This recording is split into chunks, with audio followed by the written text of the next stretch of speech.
మహారాష్ట్ర ఉప ముఖ్యమంత్రిగా ఉన్న అజిత్ పవార్ ఫ్లైట్ క్రాష్‌లో చనిపోవడం పైన వాళ్ళ మేనల్లుడు, ఎమ్మెల్యే కూడా అయిన రోహిత్ పవార్ వరుసబెట్టి అనుమానాలు, మరికొన్ని ఆధారాలు అంటూ ఆయన ఫిర్యాదులు చేస్తూ ఉన్నారు, లేఖలు రాస్తూ ఉన్నారు, మీడియా సమావేశాలు నిర్వహిస్తూ ఉన్నారు. ప్రతి సందర్భంలోనూ కేంద్ర మంత్రి రామ్మోహన్ నాయుడు రాజీనామా చేయాలని చెప్పి డిమాండ్ చేస్తూ ఉన్నారు. ఆ ఫ్లైట్ క్రాష్‌కు గురైనటువంటి విఎస్ఆర్ ఏదైతే ఉందో ఆ ఫ్లైట్, ఆ కంపెనీకి తెలుగుదేశం పార్టీకి దగ్గరి సంబంధాలు ఉన్నాయి.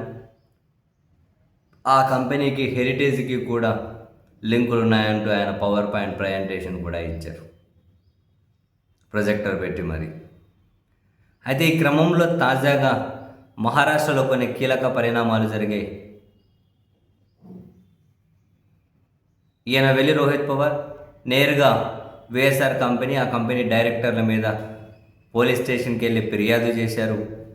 మొత్తం ఆ కంపెనీ మీద, కంపెనీ ఆర్థిక కార్యకలాపాల మీద, వాటికి ఉన్న లింకుల మీద విచారణ జరపాలి అని చెప్పి కంప్లైంట్లో పేర్కొన్నారు. అండ్ మరొక వైపు ఈ అంశం మహారాష్ట్ర శాసనసభలోనూ చర్చకు వచ్చింది. శాసన మండలిలో అయితే దీని మీద చర్చ జరిగితే శాసన మండలి చైర్మన్ ప్రభుత్వానికి కీలక ఆదేశాలు ఇచ్చారు. ఈ మొత్తం క్రాష్కి సంబంధించి దీని చుట్టూ ఉన్నటువంటి అన్ని వివరాలు, దీనితో ముడిపడి ఉన్న అన్ని వివరాలను సభ ముందు ఉంచండి అని చెప్పి అక్కడ కౌన్సిల్ చైర్మన్ ఆదేశాలు ఇచ్చారు. ఈ అన్ని వివరాలు సభ ముందు ఉంచండి, చర్చిద్దామని.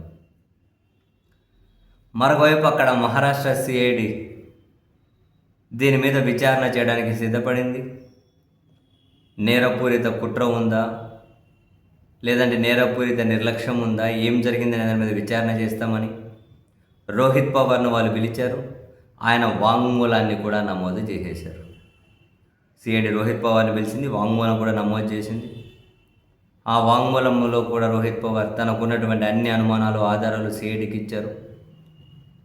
తర్వాత కూడా మీడియాతో మాట్లాడుతూ ఆయన రామ్మోహన్ నాయుడు రాజీనామా చేయాల్సిందే అనే డిమాండ్ని అయితే మరొకసారి కూడా వినిపించారు. సో వెరీ ఇంట్రెస్టింగ్ ఎపిసోడ్ ఎక్కడికి వెళ్ళి టర్న్ తీసుకుంటుంది, ఈ అంశం ఎక్కడి వరకు వెళ్ళి ఆగుతుంది చూడాలి.